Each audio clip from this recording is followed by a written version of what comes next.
What's going on, everyone? My name is Nile Fortnier from Los Olas Insider and our South Florida. And guess what? This is the one-on-one show. And guess what? We got Ron Insights 305. How are you doing? I'm good, bro. I can't complain. How you doing? I'm doing awesome. It's a beautiful day here in Miami, and we're here to talk about your adventures in the foodie industry and everything. But, before we get into that, you got a birthday coming up. Yeah, man. I got a birthday coming up August 20th. About to be the big 30, big Leo season. It's, and I'm excited about it. I just want to have fun with people, who support me. That's all I really want to do. So I got a itinerary lined up of different events that I'm about to do throughout the week. Yacht, pool party. I'm gonna celebrate at some of the clubs that I do parties at because I'm a club promoter too. Mm-hmm. So birthday dinner at one of my favorite restaurants, Smith and Webster. They got 2 locations, one in Miami, one in Coral Springs. So I'm gonna celebrate at the one in Coral Springs. They got some really good food, soul food. I mean, we're talking fried chicken, collard greens, mac and cheese, steak, oxtail, lasagna. I mean, they got some stuff over there, man. You gotta check them out. No, you're speaking my language. That Southern hospitality. Yeah, Southern hospitality. Yeah. That's a song by Ludacris. Yeah. But yeah, I just wanted to ask you about that too, and also since it's you're a foodie guy, how did you actually get into like this foodie industry? Like, tell us the origin of like Ron Insights 305. Oh man, I love telling this story. It's like one of those rare conversations. So I started off as an Uber and a Lyft driver. I started maybe 2018. So that went from picking up different tourists, from Miami International, Fort Lauderdale Airport, South Beach, and these people would get in the car, and the first question I asked, hey, do you know any good restaurants we can go to? Hey, do you know any fun places, any clubs? What's the best this? What's the best that? And I would have that information for them because with Uber and Lyft, by me picking up so many people, they would take me all over the place. Mm-hmm. So I might pick a person up from Miami and take them all the way to Palm Beach, or I'll pick somebody up and I constantly see that, I'm always dropping somebody off to this restaurant. This must be a popular restaurant.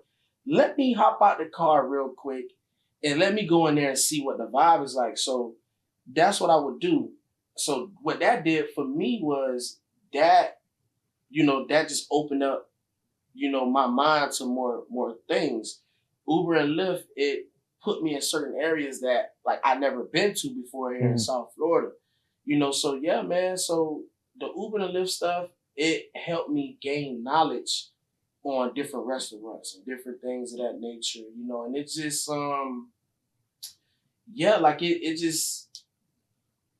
it turned me into basically a guide, through Miami and Broward. And, so what I realized is that these people, they would come to Miami with no itinerary.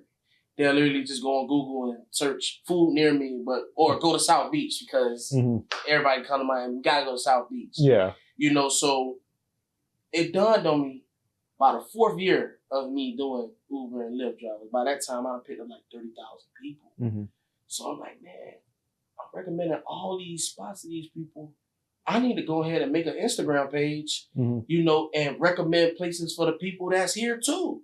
Yeah, and it went from there. I created the page, probably like 11 days of me filming. I had got a viral video on TikTok, and I'm like, okay, this happened pretty quick. Let me really take it serious. And I just started taking it serious. And I was even using Uber and Lyft as a marketing tool to market my page. So what I would do at the beginning, I would have a paper, and the paper would state, scan my QR codes, my TikTok and Instagram for places to eat, and fun things to do throughout Miami and Broward. Mm-hmm. So I took that paper and I had it glued on my headrest to both of the seats. Okay. So when the people would get in the car, they'll sit down, and the first thing they'll see is the paper. Mm-hmm. Scan my TikTok they're like, oh man, that's brilliant. Like we actually need this, you know? And so yeah, Uber and Lyft is how I got into doing the food blogging stuff. Yeah. That's crazy, man. And then you were saying you went viral. So can you tell us a little bit more about that? Like how you felt and like just the moment. So, okay. The origins of the picture of my brand, Ron Insight. This is me eating a steak inside of my car from a restaurant called Tippy's. It's a soul food spot right in Liberty City. This is a spot that I would always go to even before I became a food influencer. And man, I was just eating a steak in the car, you know, and I posted it on TikTok. It went viral, bro. And that made me say, you know what? Yo, I need an image for my brand. And I was like, it gotta be the first video that I went viral for. So I took a screenshot of, you know, the video of me eating the steak, and that's how I came up with this. So yeah, that video, it really made me know like, okay, this is serious, because I was about to get on the road and be a truck driver. I took the test, passed the test and everything. So when I got the viral video within them 11 days, I was like, wow, that was quick. And I had 3 people tell me. It was my mom, one of my best friends, and a young lady that I was talking to at the time. All 3 of them was like, hey, I don't think you should get on the road and go be a truck driver. I think you need to focus in on this right here and really lock in with it. So I'm like, yo, this is 3 important people in my life that's telling me that I should do this. So I'm like, I'm not going to go against that. And from that point, you know, I just went into it. But the viral video, it really, and that was, I'm going to say that was viral on a lower scale. I really, the video that really went viral was me eating a lobster tail in front of somebody's house. They brought out their tent, they cooked food for me, and I dropped that video. Now that video, the name of the business is called Miami Slice. They sell conch salad, all that type of stuff. Now that video changed my life. That video went super viral. I'm talking about 700,000 views. It took me from 1,900 followers to 10,000 followers in 1 week, bro. That did it for me. That video, bro, that changed my life, and it changed the business on life. You know, so yeah, so to have that video, it was just overwhelming. It was seeing all of, every time I refreshed my page, like 30 followers every 5 minutes. It was crazy, bro. Like it was like, I'm like, whoa, like I'm sitting here like, bro, it was just crazy. It was a lot. Like, and after that, a lot of businesses started hitting me up, obviously. Right. You know? But yeah, that's how I felt to have that viral video. So were you trying to go viral? Or because I see so many people now, they're trying to go viral and it's like they just fall flat. So how do you feel about people trying to go viral? Me personally, at this point, yeah, I would love for all my videos to go viral, because what that's gonna do is just gonna keep growing my brand. Is, you know, the more visibility for me, you know, the more opportunities, you know, that I'm gonna get. You know, so yeah, I strive, you know, to have viral videos, and it's so crazy. I do know certain videos that I film, I can kind of tell, like, yo, this gonna be a heavy hitter. Like, really, it just, and I don't have that feeling with every video that I do, but it's just a certain energy, you know, with the video, the clips that I capture, the taste of the food, like just. So it's like that gut feeling. Yeah, yeah. I done had those moments where I'm like, yo, this is finna be out of here. Be ready, and you know. So yeah, I mean, and then it takes off after that. And it takes off, yeah. So going viral, like, yeah, you a content creator, you food influencer. That's what you need to strive to be able to, you know, get a viral video. That's Yeah, and you even had some celebrities commenting on that viral video too. You were saying. Yeah. You know, that's one of the incredible things too, man. I do have athletes, rappers, that comments on a lot of my videos. You know, some of them, they might not even comment on it, but when I run into them, they're like, yo, I'll be seeing your videos a lot on my feed. Like, I know there's one celebrity that go to a lot of the spots that I do. That's Warren Sapp. Mm-hmm. Warren Sapp goes to a lot of places that I review. Okay. Yeah. Shout out to Warren Sapp. Shout out to Warren Sapp. He be actually paying attention. He be going to these spots that I review. So that's an amazing feeling. You know, I done had Lamar Jackson like my stuff. I communicated with Lamar Jackson before via DM. Udonis Haslam. I met Udonis Haslam at one of his events. He was like, yo, I'm a fan of your work. I was like, what?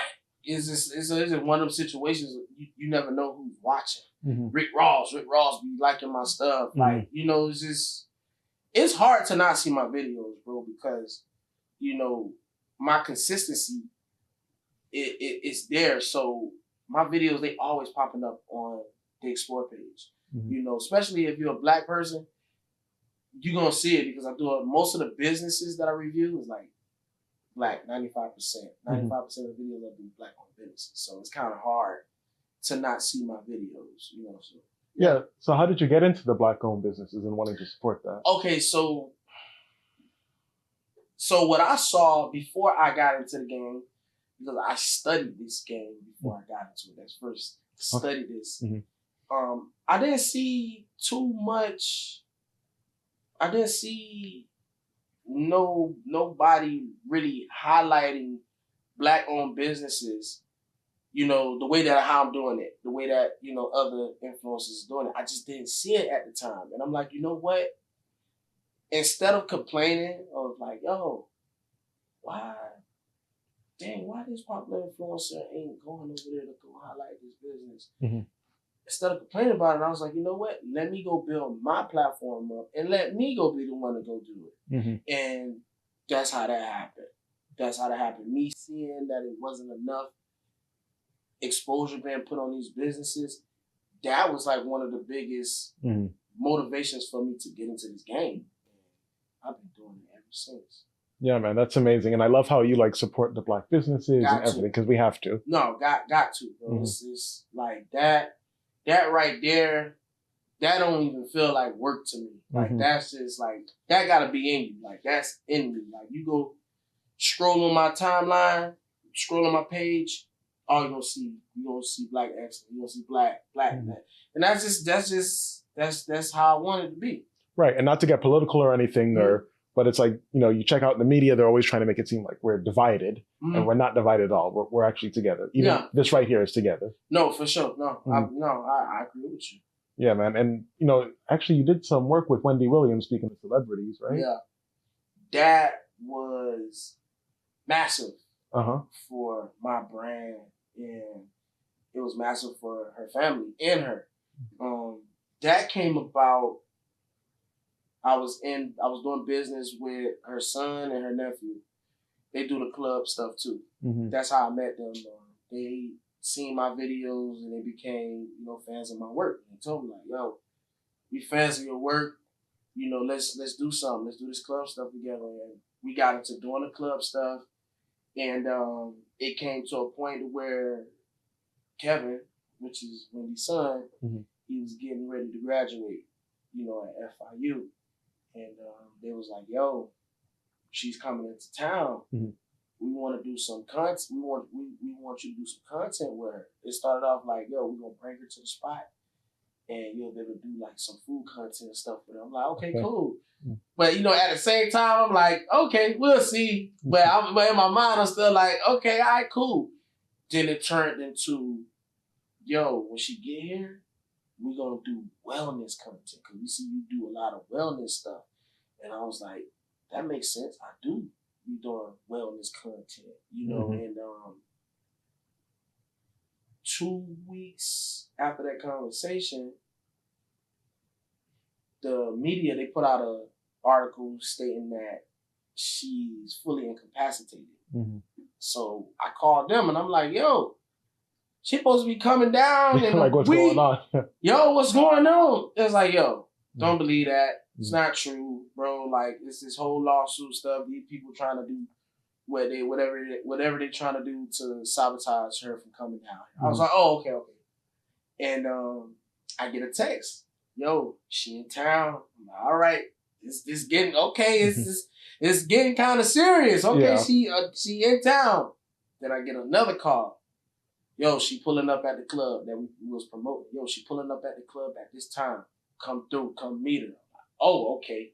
This for real.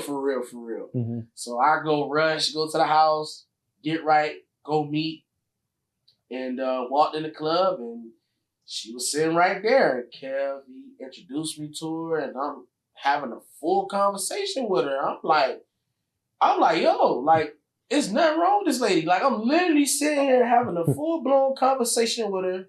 She not crazy like how they trying to make her seem. She ain't no fully incapacitated. Like, we sitting here chopping it up, and I'm like, yo, I'm really talking to Williams right now. Like, it's crazy. And that went from us. So pretty much everything that you saw in the video, I set everything up. From take the Airbnb that we was in. That was a business that I reviewed their Airbnb. So I put in the phone call. Hey, I got Wendy coming. I need to have the Airbnb for like 2 days. So we had that set up. I had a nail tech come through to come do her nails. I had a company that came through to give her a new wig because she told me, she was like, I didn't have a new wig in like a year. I was like, you have a wig in a year? I was like, I can find somebody, who can make you a wig. And she's like, you can do that? I was like, yeah. And she was bugging me about it. She was like 2 days went by. She was like, oh, what's up with the wig? What's up? I was like, oh, she is serious about this wig. So I had the company, they came through in the Airbnb and they fitted the wig on her. That was her. That was us in the room. The beginning of the video starting of her talking, that was us in the room right after they got done fitting the wig on her. And, I had the massage therapist there set for, company. They catered the food, Bali in Miami. Shout out to Bali in Miami. They catered the food, cooked us food, ate good. And we chilled in the Airbnb for probably like 5 hours. And we just, couldn't believe it. I'm like, yo, and I'm really blown away because I'm like, yo, I'm a dude from Homestead that's like really sitting right here, with Wendy, and not only sitting here with her, but her family is telling me like, yo, we want to give you full rights and full access to show people that she's okay and why she need to be with us. We want her with us. So her family, they trusted me. They told me verbatimly, we don't see nobody else in the world doing this. We trust you. You're a good dude, but the way that you illustrate your videos, the way that your style, we want you to do it. We want you to help us save our family member. And when they told me that, that really hit me. That, what it feel like for somebody to say, hey, I'm going to entrust that your work is going to save my family member. Yeah. That, that's crazy. I do food reviews and I do all this. So it opened up my brain. It opened up my mind to say, yo, I could really do so many different things outside of food. But we filmed the video. I go to Kev graduation. I film stuff. I'm sitting there next to them. They put her up on the Jumbotron. And I was like, oh, boy. I said, here it go. As soon as she walked out of the building, the paparazzi, they taking pictures of her and all that stuff. Things of that nature. And then we ended up going out to eat. After that, we went to Dunkin' Wynwood. We ate there, so a couple of days later, she left. I put the video together, sat with the family. I'm like, look, I sat with them and they watched me put it together. I'm like, yo, this is why I put this clip like this. This is why I'm finna put this song, on this video because I have put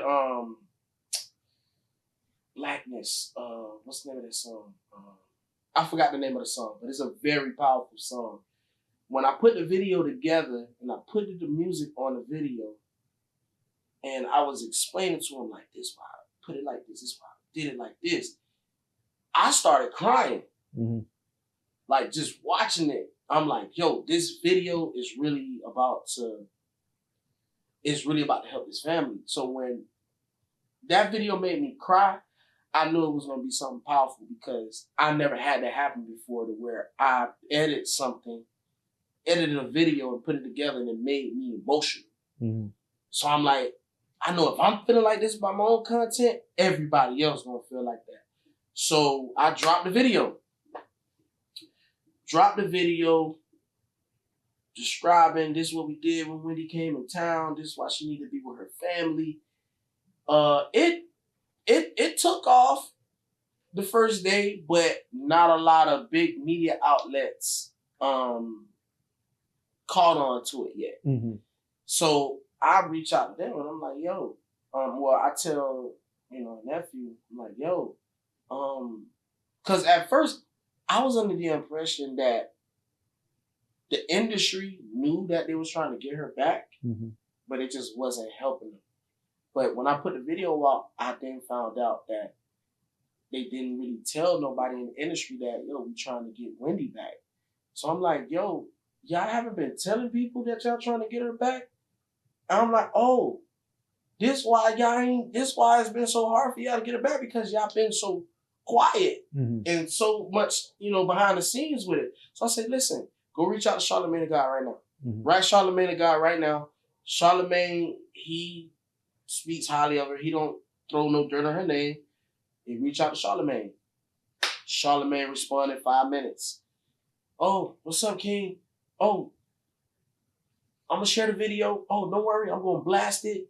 Ooh, we gonna watch this. We gonna do something. And Charlamagne posted the video, mm-hmm. and Hollywood Unlocked picked it up. TMZ picked it up. Baller Alert, Shade Room, you name it, all the biggest platforms, Tasha K, everybody. My emails flooded with people, New York Times, all the biggest media platforms hit me up. Mm-hmm. Hey, can we use your video? And man, my video that I did on Wendy, that opened up the conversation of why is Wendy in this guardianship? What the hell is going on? So, yeah, that's what happened. Like, and to this day, I still can't believe it. That because just where I'm from, bro, I'm from a small part in Miami, mm-hmm. and anybody else in the world could have did this piece on Wendy, but it was me mm-hmm. that did it. That opened up the doors for the conversation to be had.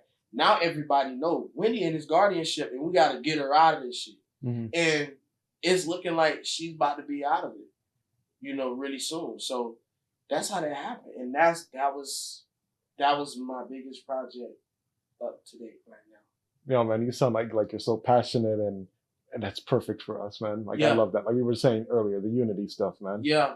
You sound a little starstruck to this day still, though. Nah, to be honest, I mean, you said as far as starstruck, like when I was like around her? Yeah. Nah, I wasn't really starstruck when I was like, yo, that's Wendy, but I don't really too much get starstruck over celebrities like that.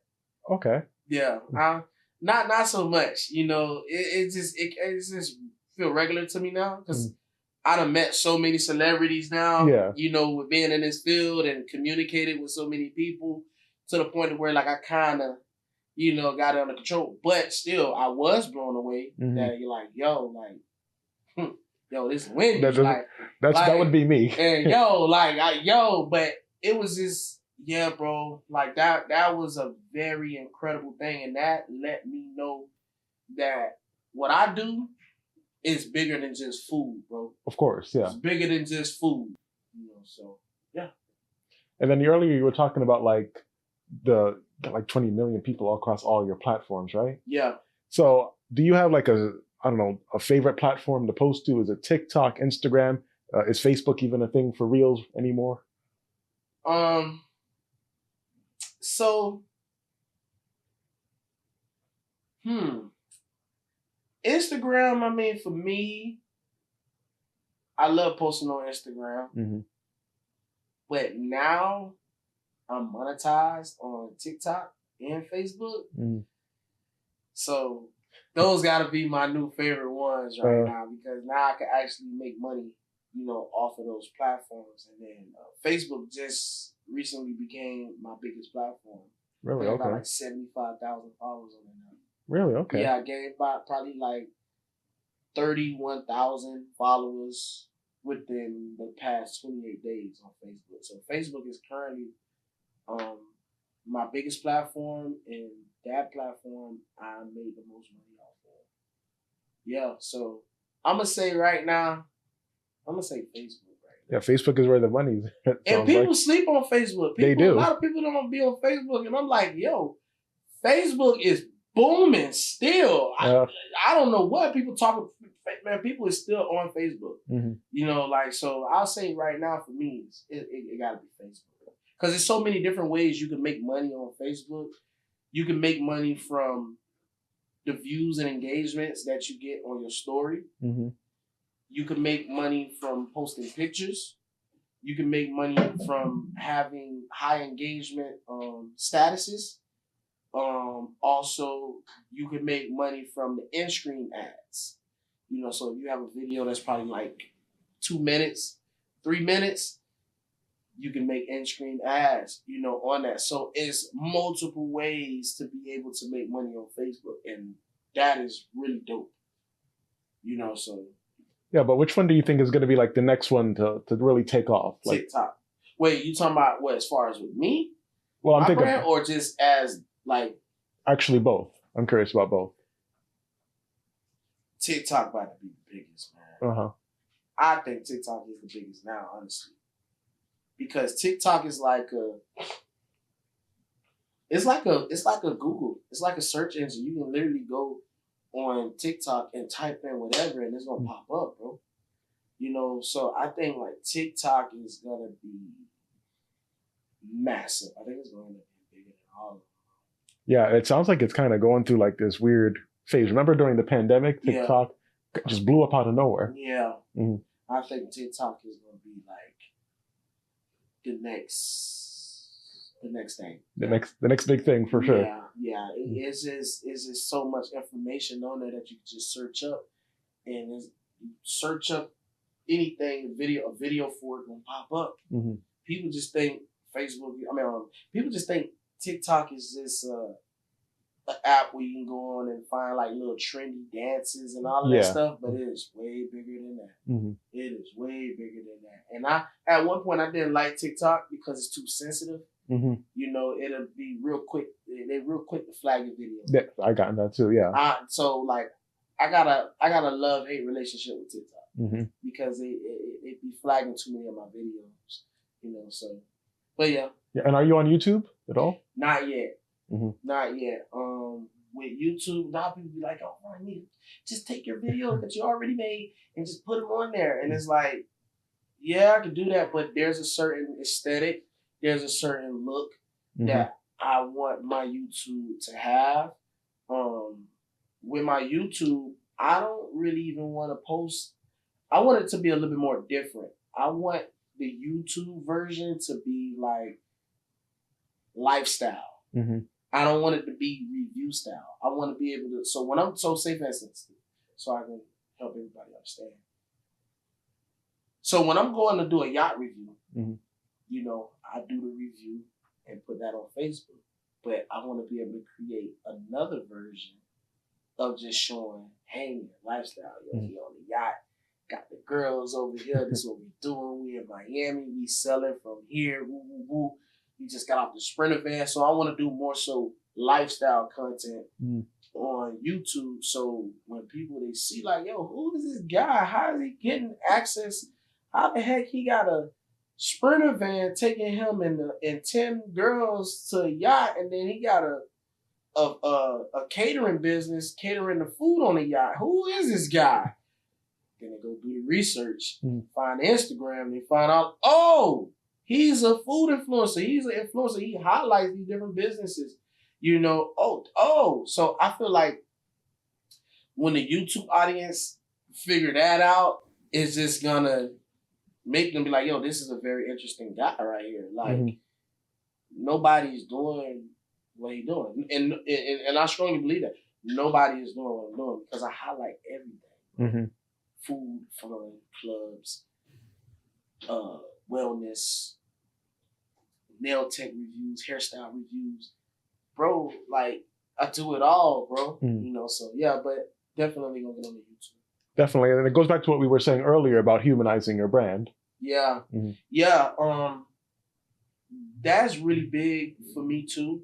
And that's why like I want to do more sit downs like this and more podcast stuff like this because I also want people to get to know me outside of the food because when you go on social media, all of you see me eating the food, you see that, but the people don't really get to see how I am outside of that. They don't get to see like me having life conversations or my take on things. Like people, like I want people to know like I love R&B music.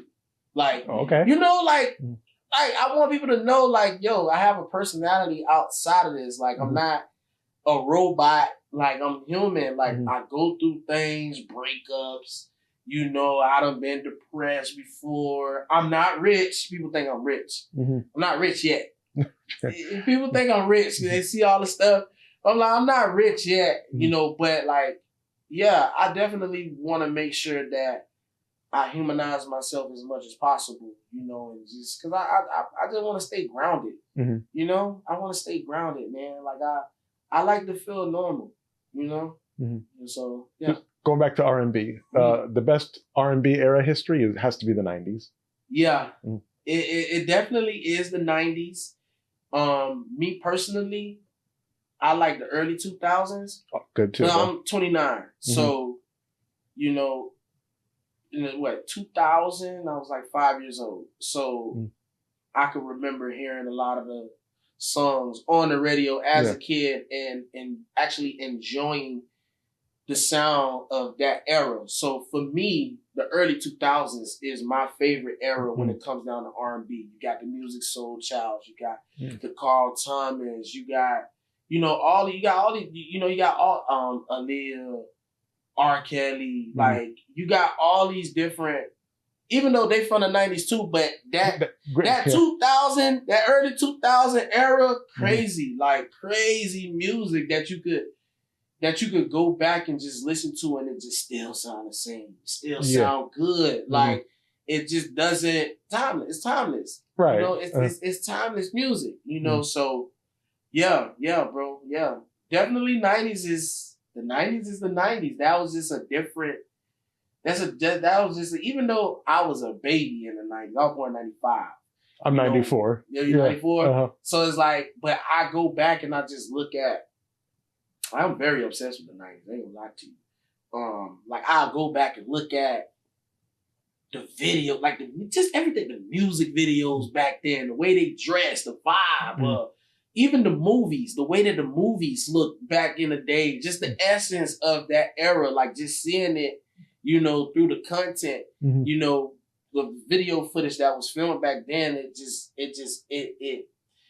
puts you there. And what a lot of people don't know, a lot of my content, like when I do the club stuff, when I do the yacht stuff, I'm inspired by a lot of the movies, a lot of the music videos from the 90s and the early 2000s. So that inspires you for doing your videos? Yes, definitely. Okay. Absolutely. Yeah, bro. Like, cause I, like growing up, and that's why I won't be surprised if I become a movie director or direct music videos. I won't be surprised that I might end up doing that because just naturally growing up, my mom used to take every Friday. My mom used to take me to Blockbuster, bro. Remember those days? Yeah. My mom used to take me to Blockbuster and I used to go pick out movies. I was movie fanatic. Like, I just love watching movies, bro. And love watching music videos. You know, so I take a lot from my favorite movies from, you know, the 90s and the early 2000s. And I try to capture that essence and put it a little bit in my content. And I think that's why, like, a lot of people, they love my content. People meet me, they're like, yo, I love your content, bro. Keep doing it, you know? So, yeah. Yeah, but if Ron Insights 305 were to direct a movie, what's the genre?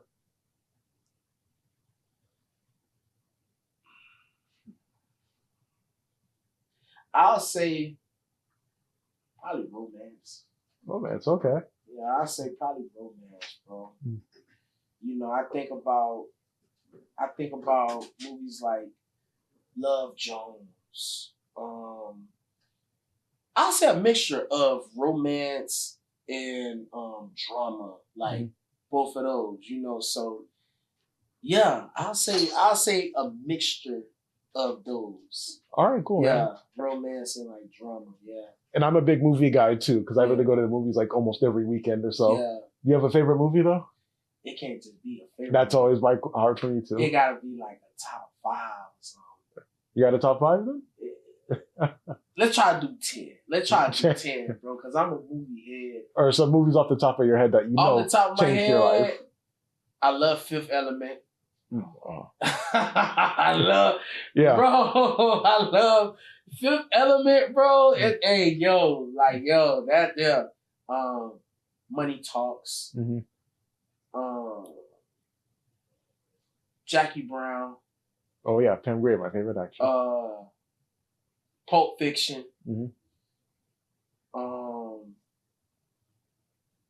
Rush Hour, bro. Like it's just Rush Hour 1 and 2. Like those movies, bro. Like I just love them 2 movies, man. I just love them 2 movies. What else? I'ma say Poetic Justice. Oh, good one. Tupac, my favorite rapper. Bro, it's so many movies, bro. Ricochet by Denzel and Ice-T. Boys in the Hood. Yeah. Boys in the Hood, bro. Like that movie, man, like that movie powerful. And you know the most powerful, I don't think people realize how powerful the scene in that movie, when Trey was in the car and they was looking to go look for the guys. Yeah. And you know, Trey was like, "Doe, let me out. Doe, let me out." And he let him out without judging him. Nothing. Like he ain't make him feel like, oh, you weak. Oh, I don't want to rock with you. No, he let him out. And he didn't judge him for it. You know, and I feel like that was a real powerful scene.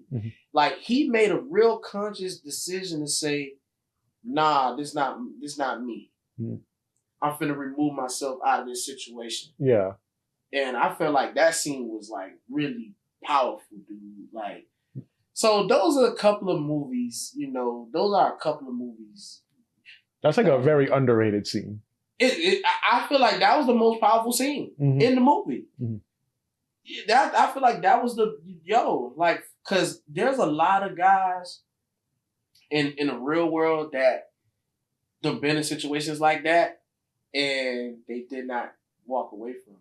They just said, nah, I'm finna roll through it and, you know, and it is what it is. And, you know, obviously consequences come with that, but him doing that and Doughboy not letting him, not making him feel less than over that situation, that was powerful. Yeah, man. That was powerful. Just just even Lawrence Fishburne character in that movie, bro. Like him talking about gentrification, like in the 80s, like, bro, like that's a really good movie, bro.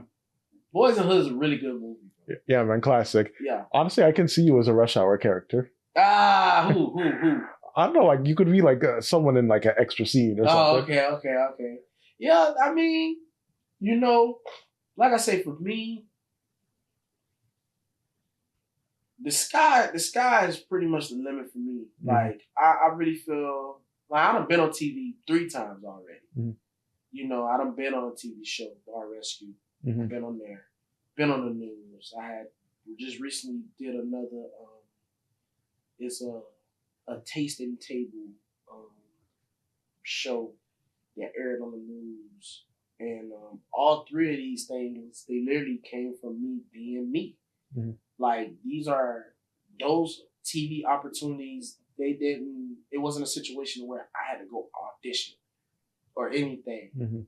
It's just simply them loving what I do is what got me into those opportunities. So I'm like, yo, the TV stuff, it keep falling on my lap. Like, it just keep coming to me.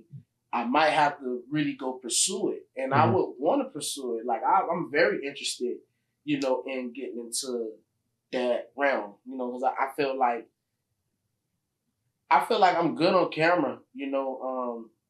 I don't know if you know, but I do a lot of date idea videos or a lot of different models in my videos, you know. So, and people be thinking like, oh, it's your other girlfriend, and they be models. It's just I'm good on camera, and I know how to make them comfortable to where they good on camera too. So it's like, yo, I'm already directing everything that you see on my page. Is me directing everything. Like, if you was to come with me and see how I do this stuff, like, I really direct my content, bro. Like, it's crazy. So it's like I'm directing my stuff, and people falling in love with it, you know, and it's getting these amount of views and likes. I could probably, you know, really pursue, you know, getting into acting or eventually getting into directing or producing.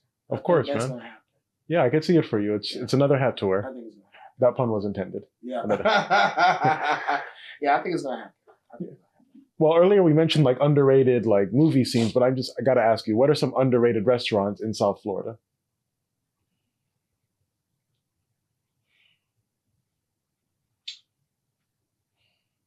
Underrated. Or ones that need like more love and exposure? I say like this. I'm gonna give you restaurants that I feel like should be known worldwide. There's a restaurant, well, they're Ghost Kitchen down in Kendall. Their name is Troppy Rolls. They got these sushi rolls that's inspired by different countries. And they are cooked sushi rolls. So they have a jerk chicken roll that's inspired by Jamaica.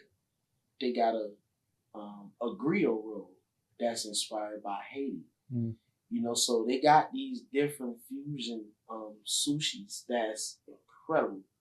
They're not raw, they're cooked. Amazing.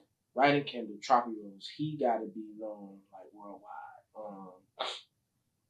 But then there's this talented, really, really, really, really talented chef that cooks from his home. His name is Tika's Kitchen. He does Haitian food with a twist. Okay. So, prime example, just to give you something. So he got these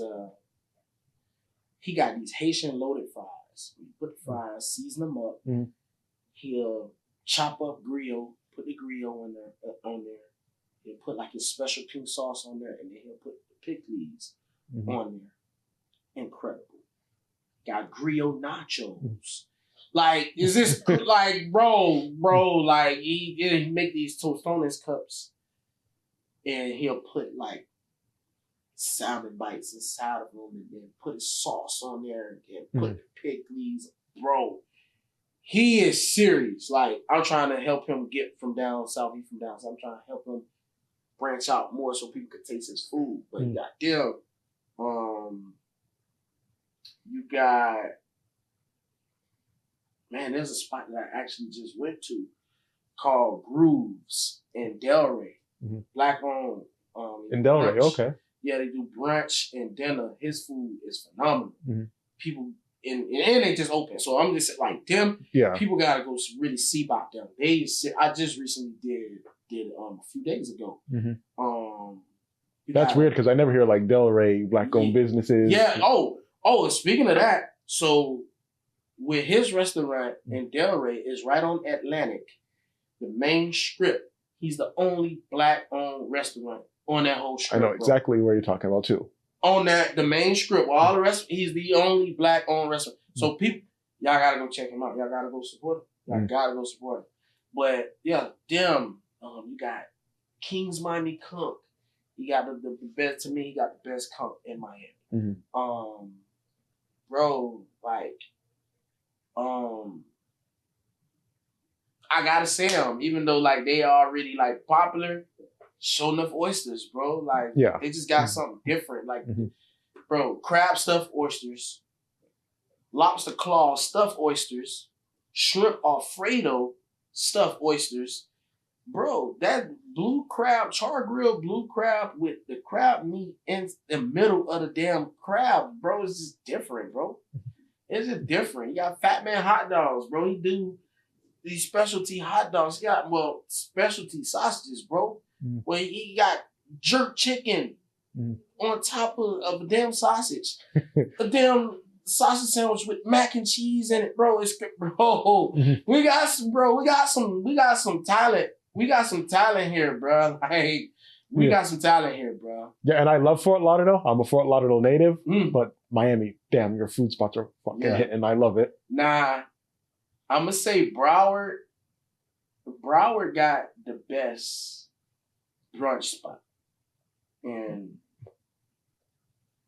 down here, period. And that gotta go to Just Spoons. Oh, okay. You never been to Just Spoons? I actually have. Bro, nobody touching them right now. I'm sorry, bro. Yeah. As far as brunch, every time you go there, it tastes the same every time. Like, see, that's the thing. I love consistency. You know, you go into a restaurant and you know, like, this gonna taste the same every time, and it tastes the same every time. That's different, bro. Yeah, I'm not gonna say any names, but there are a lot of places you go and you're like, man, this place is bomb, and you love it. And then the next time it's like, oh yeah, what happened? It's like that with a lot of restaurants, even like ones that I do now, bro. Like, so but why is it like that? Is it like different chefs that day? Yep. It could be different chefs that day. It could be maybe the chef having a bad day, you know, or, you know, the chef may be overwhelmed, which causes for them to rush the food, send the food out, yeah. So it's multiple reasons. And I'll say that's the con of being a food influencer, because I can go to a restaurant, they take their time, the food bomb. As soon as I drop the review, and everybody bum rushing them and they can't handle it, they go to rushing the food. So now when people get the food, oh, Ron, you lied. Oh, Ron, this food ain't good. Oh, whoa. That's the only con about it, you know. But I learned over time, how to deal with that. At the beginning, you know, when people would do that, you know, call me a liar and all that stuff and try to jump on me, you know, I'll respond back to them very swiftly, very savagely. But now I've learned that you can't please everybody. You're not going to make everybody happy, you know. So, and then there's just things that I have a better, when it comes down to the food stuff, I have a better understanding on, you know, like things happen. Like what I just said, I might do a video and they do 100,000, and you got 20 people that just came in here all at one time, and that restaurant ain't never seen that type of traffic. It probably got 100 people that came within a day, you know. So so they might try to rush out the food to get it out quicker, and it might not taste the same as how I had it. So of course, yeah. Especially if they treated you like royalty or something, like you were saying. and that they do. When I go to the restaurants, they treat me like royalty. They lay out the red carpet for me, bro. They do, and that's just what it be, bro. It's just what it be. And I don't blame them for it because, you know, I actually put butts in seats, bro. When I do these videos, people actually go pull up to these places, bro, and they spend their money. You know, it's a real thing, bro. This food influencer stuff, it's real serious, bro. It's not a game, bro. These people is really going, you know, I done changed businesses' lives with these videos, bro. I've been on CBS News for this, bro. You know? Any restaurant owners come to mind, though? Like, that you changed their lives? Like, I mean, for the business where I got put on CBS News. So there's a lady right up in Hollandale. Her name is Tanika Evans. She's the first Black woman to solely own a Firehouse Subs in the country. Solely, no partner, no nothing. Her money all in. She hit me up. This was last year. She hit me up. She's like, hey, you know, I'm the owner of Firehouse Subs right here in Hollandale. You know, I need some exposure. People don't know that I'm here. You know, I just bought the spot, but, you know, it's looking like I'm going to have to close it down because I'm not really making no money. So when she told me that message, it so happened, I thank God I saw her message because I get a lot of messages and it's easy to get lost, you know, in the messages. So I saw her message and it's like, call me. We talked. She told me a story. I was like, you know what? I'm not even going to charge you. I'm going to come in and I'm going to do it for you for free. I go in, do the video, taste her subs. Her subs is actually good. It's like, yeah, I make sure that my employees season these subs. Like, these ain't no plain subs. So I'm like, okay, you know what I'm going to do? Not only am I going to review your subs, but I'm going to tell your story in the video. You know, so I did the video telling the story like, hey, you know, this is Tanika Evans, first Black woman to solely own Firehouse Subs. Woo woo, she's struggling. You know, I need the community to come out. Here's the subs that I recommend that y'all try. Boom, boom, boom, boom. I dropped the video. Within the first hour, people pulling up on it, taking pictures of the subs like, yo, run, we pulled up. You know, and then second day, people coming from everywhere. That was one of the spots Warren Sapp went to. She called me. She's like, yo, Warren Sapp just came in. She called me. She's like, yo, he just came in here and bought some subs. By the third day, because there's a lot of news analysts that follow me too. Shout out to Anna McAllister from CBS News. I really love her. She hit me up the third day of the video being out. Hey, Ron, I seen the piece that you just did on the Firehouse Subs lady. That is real dope. Do you want to do a sit-down interview? Absolutely, yes. Absolutely, I want to do a sit-down interview. Absolutely, when? So, okay, we can do it in the next 2-3 days. Okay, I'll be ready. You know, we did the sit-down interview. I wasn't even expecting for them to air it that same day. But we did it early in the morning, like 9 o'clock in the morning. And she's like, okay, it's going to be out in the evening. I was like, oh, snap. And yeah, that hit the news. And yeah, man, that was my first time being on the news as a food influencer that came in this business and turned business around. She made $66,000, bro. You hear me, bro? $66,000 within a month of that video. Within a month of that video being released, bro, she made $66,000. It was one week out of that in that month. She made $20,000 one of those weeks in that month frame, bro. Yeah. So, like, when I say, bro, this junk's serious. And that was just only the one that made it to the news. I have other stories like that, too. Yeah. It was just, that one just hit. That's my second favorite video. You know, you got the Wendy Williams video, and then you got that one.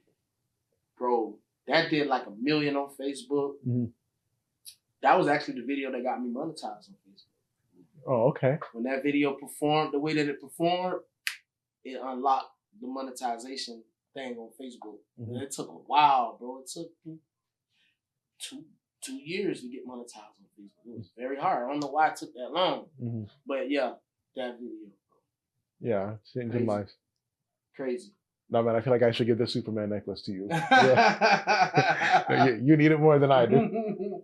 Yeah, man. But one thing I'm curious about is, do you actually like intend on having like a bigger team of people with you one day?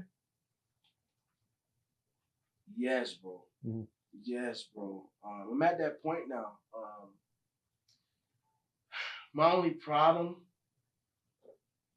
is that I gotta make sure I have people that got the same ambition as I do, or at least close to it. Mm-hmm. People that I can trust, because now when I'm bringing people in, they gonna be an extension of me. Right. So it's like they're gonna be my face too. They part of Run Insight. Mm-hmm. So that's the thing. Finding the team, people are like, oh, you gotta get a team. You gotta get a team. You gotta find a team. You gotta get. It's easy for people to say that, but dog, like you gotta have people who really deep into what they do. So okay, if I got a camera guy, right? Let's just say if I want to have a camera guy on the team, this guy, he gotta be available. Mm-hmm. For me, like if I call, hey, yo, I got this thing, because with my lifestyle, I could just hop up. If I get a phone call and it's about some money, I can literally hop up and go straight to it. You gotta wait on nobody, no nothing. So it's just like, if I'm gonna have a team, we all gotta be on the same page. Like, I do this full time, bro. Mm-hmm. Like, I'm 10 toes down in this, bro. Mm-hmm. Like, I don't do the only part-time stuff that I do is the club stuff. Mm-hmm. But that's still part of, the lifestyle. Mm-hmm. So, but I do want a team, bro. I do want that because it will make my life easier, and I feel like more things will be able to get done, more effectively. I feel like it'll open up more opportunities, for me to get brand deals, things of that nature. So a team, yeah, bro. No, because I'm just thinking like Instagram alone. Yeah, you can need somebody. I want a team, bro. Mm-hmm. I really want a team. Like, but right now, I do have one partner, Lewis, Takeoff Visuals. He does the drone work for me. So anytime I call him, let's do it. Like, every time I call him, so he's probably like the one that I have. But like a day-to-day, like team, who trying to go get me a bag. Like, I gotta have people around me that's gonna help me get a bag. Mm-hmm. Like, so I can be able to give them a bag, so. Mm-hmm. But yeah, bro, I do want a team. Yeah, man. So how did you meet the Lewis guy with the drone footage? That's my guy right there, yeah. Man. When I started doing this, I was so obsessed with wanting to be different from everybody else. I was so obsessed with wanting to stick out, mm-hmm. So I had ended up buying a drone. And I'm like, yo, okay, I'm like one of the only black male food influencers that's doing the food and that's doing the fun. Now I got a drone. It ain't no food influencers out here that got drones at the time.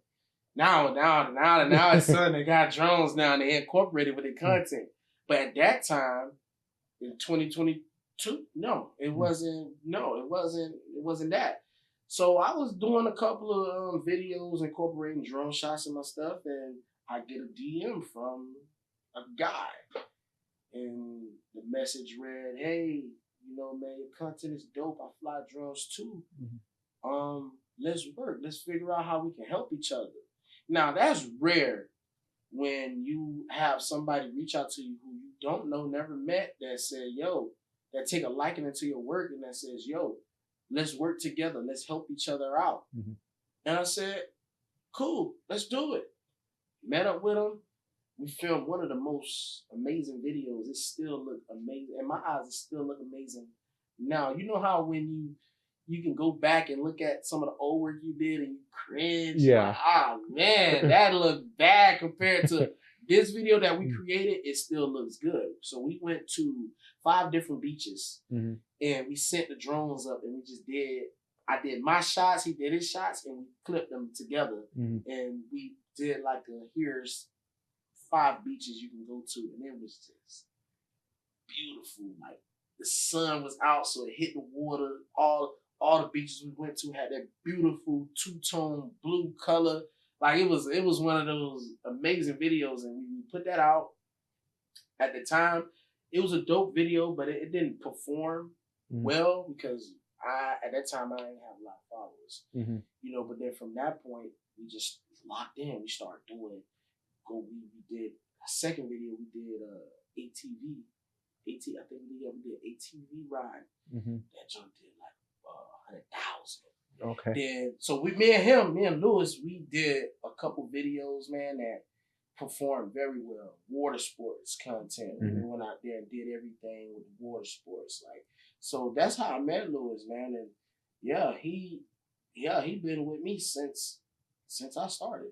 Yeah, so since so day he one. actually got to see me speak it into existence. He got to witness. He was one of the ones who witnessed me saying, "Yo, I'm gonna be one of the biggest. Watch this, bro." And like now we here, and now it's like evolution, bro. Now it's like I call him, "Hey man, I got this concert, yo, such and such. This artist gonna be here. Come on, let's do it." And it's like so to see that evolution from trying to figure it out to like, okay, now we here. Like, incredible feeling, bro. It's an incredible feeling when I can call him and be like, yo, I got paid to go out, fly out to the Bahamas. I need you to come with me. Like, it's crazy that like the conversations, they done changed. They went from, yo, we gotta figure this out to like, yo, this shit is happening. Like, yo, we got this concert, Offset finna be performing. We got media passes. We're gonna be upstage. We're gonna be up front center stage, and we're gonna be backstage.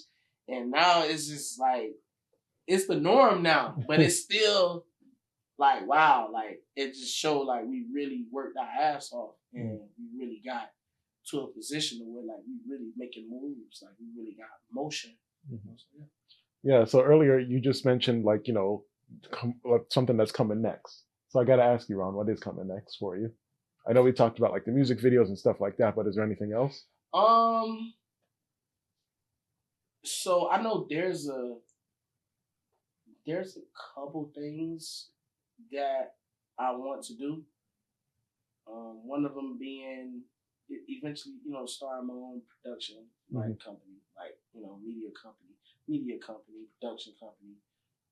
Also, I've really been thinking real heavy on getting my own food truck. Okay. Because I'm like, if I'm making all these other businesses money with my food review videos, why I can't do that with my own, create my own and you know, have my own food truck. Because I know once a Run Insight get a food truck, everybody gonna come to it because it's my name on it. You know, so that doing the food truck events. Food truck events, I'll say the food truck events, that's looking very promising. So like doing more like food truck events, like a Run Insight food festival. So I want to get into that. I was able to see. I could see you doing a festival big time. Yeah. So just recently, you know, I just did my friend Tempest. So we did a lot of promotion for this food truck event down south in Goose, and we only did like 4 or 5 days of marketing, and it gained over 6 million views. We generated over 6 million views with the marketing towards that event down there. Like 500 people pulled up within a 4 to 5 day time span. So that let me know, oh, I got the power to do this food stuff. So that's next for me. That's next for me. Yeah. So how would the food truck actually work though? Would it be you like No. So there will be a chef that, I trust, that's passionate about food, that'll be on the truck, cooking the food. Okay. Also, I will learn myself too, like the recipes and all that stuff too. Because I be talking to business owners and they tell me like, yo, make sure you know how to make these things too, because things happen. What if you and that chef part ways, then what? What you gonna do? So so having a chef, that I know that could make good food, that know good food on there. And I would want to do like American / Haitian food. Like a fusion? Like a fusion. All right. Yeah. Yeah, a lot of people love Haitian food. Yeah, I love Haitian food too. A lot of people love it. So it's just like, I gotta have some type of island on the truck. I gotta have some type of island on the truck. So. But the food truck events, that's looking like super ideal. Like that's looking like a real thing. That's the food truck event. Yeah, I'm just hearing your story and like, could you imagine if you would have, no pun intended, made the wrong turn and did that food truck? I mean, not the food truck, the actual truck driving. Bro, I've been thinking about that, dude. I be thinking now I don't quite think about it as often, but could you imagine if you did though? At some point, I was thinking like, yo, dude, if I would have got on that road, I probably just would have been stuck on trying to get the money, being on the road, being going away. And I would have just completely not have done this. My life definitely would have been different if I would have went up to whatever state the actual school was at, and it wouldn't have been a run insight, So the fact that I took into consideration of what the three people, my mom, my best friend, and the girl that I was dealing with at the time, tell me like, yo, you need to do it, and I actually did it. I'm so glad that I listened to them. I'm so glad that I was conscious enough to be like, hey, yo, this is three people telling you the same exact thing. Listen to them. Don't be a hard-headed person. And listen to them. But if I went on that road, we wouldn't probably be here right now sitting talking about all this stuff. But if I went on that road, because I know I would have probably got caught up with making that money on that road. I know I would have got caught up with that, bro. And I was just been like, what the hell with doing some food stuff? I already know. Yeah, man. And the worst feeling is like, what if, Oh, man. Yeah, I'm glad that I don't have that feeling like, but most importantly, man, I found my purpose on earth. Everybody, they come into this world, and a lot of people don't get to find their purpose of why they was put on this earth, outside of living. Like, people don't really find their purpose and what they're here for. And I found my purpose. And that right there makes me extremely happy. That right there makes me sleep well at night, bro. That I found my calling. My calling is to help other people. That's what it is. Yeah, I do the food, but I help people. This is what I do. Help people. I help put money in people's pockets and help them feed their family. That's power, bro. It is, man. I respect you for it. That's power, dude. So yeah, but that that's the most amazing thing about this is that it took a while. It took like 10 years for me to. And when I graduated from high school back in 2015, after that, it took a while for me. It took like 10 years for me to like. I knew I was gonna be somebody. I knew it wasn't gonna be just me working a 9-to-5 job and stuff like that. I knew it was gonna be more because I always knew I was a different person. Mm-hmm. You know, I knew it was something special about me, but I just couldn't find it. Like I didn't know what it was gonna be. And I stumbled across this, and this is what it is. Yeah. This is what it is. So cheers, bro. Cheers, man. Cheers, bro. So gotta cheers to that. So it's incredible, dog. It's incredible. Like I wake up, man, I pinch myself every day, bro. Mm. Pinch myself every day. I can't believe it. Like that. Like last night, man, I went to an event and a couple came up to me, and this happens a lot.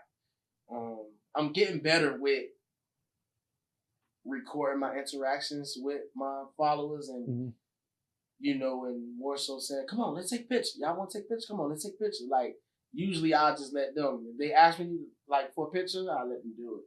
But this guy came up to me with his girl. Like, yo, Ron, bro. Yo, your videos saved my relationship, bro. Last night, he came to me and told me that with his girl. And they, come on, can we take a picture with you? Like, bro, it's just like, that's just, you can't pay for that type of effect. You can't pay for it, bro. Mm-hmm. You can't pay for it, bro. And so it's just like, dang, like I had people, I had a grown man come up to me, man, with tears rolling down his eyes. Well, not even rolling down his eyes, but he was very teary-eyed. Mm-hmm. He came up to me, he was like, bro, you have no idea how much you inspired me. Mm-hmm. He was like, bro, your grind, bro, you everywhere, bro. Like, I respect your grind and what you do and how you doing this, bro. Like, it inspired me to want to do more with my life. Mm-hmm. So it's like, man, having people come up to me and tell me stuff like that, it's like, bro, it just make this even more better, bro. Having people come up to me who I never met in my life, never seen, and say, yo, I love what you're doing and I wish you nothing but the best. Mm-hmm. Do you know how that feels when a person that you never, multiple people that you never met, they come up to you and they tell you, I wish you nothing but the best? Some friends and family members don't even say that. Right. Yeah. Mm-hmm. Right. So I'm like, yo, bro, like, yo, this stuff is what I'm doing is crazy, dude. Like, bro, it's crazy, bro. And then the women, they love me so much, bro. The women, shout out to all the ladies. Shout out to all the queens out there, bro. The women love me, bro. Over 60% of my audience is women, bro. They my biggest supporters. They the ones that share my videos the most. They the ones that like my videos the most. They the ones that come up and interact with me the most, bro. You know, so it's just like, yeah. Yeah, give me that hat and that shirt. I need those women too. So yeah, bro. Yeah, man. It's incredible. It's incredible being in this position. It's incredible. All right, man. And this was incredible too, man. I want to say thank you, Phoenix, for this. This was amazing for the opportunity. Yeah, and this is one-on-one. So where can we find you? Obviously, just tell us your Instagram handle and all that stuff. So you can find me on Instagram, Ron.Insight305. And also you can find me on Facebook, Ronald Beasley. And then my TikTok, I think is Ron.B_Insight. Just type in on TikTok, just type in Ron Insight and it'll pop right on up. You know, so those are the platforms that, you know, I'm super active on, mostly active on Instagram. Well, right now, I'm active on all of them, but those are the handles that, you know, y'all can find me at. Awesome. Well, thank you so much, man. This was an amazing opportunity. I'm glad I get to speak with a local legend. Yeah. And this is One-on-One, and I'm Nile Fortnier. This is Ron. Until next time. Until next time. We'll see you soon.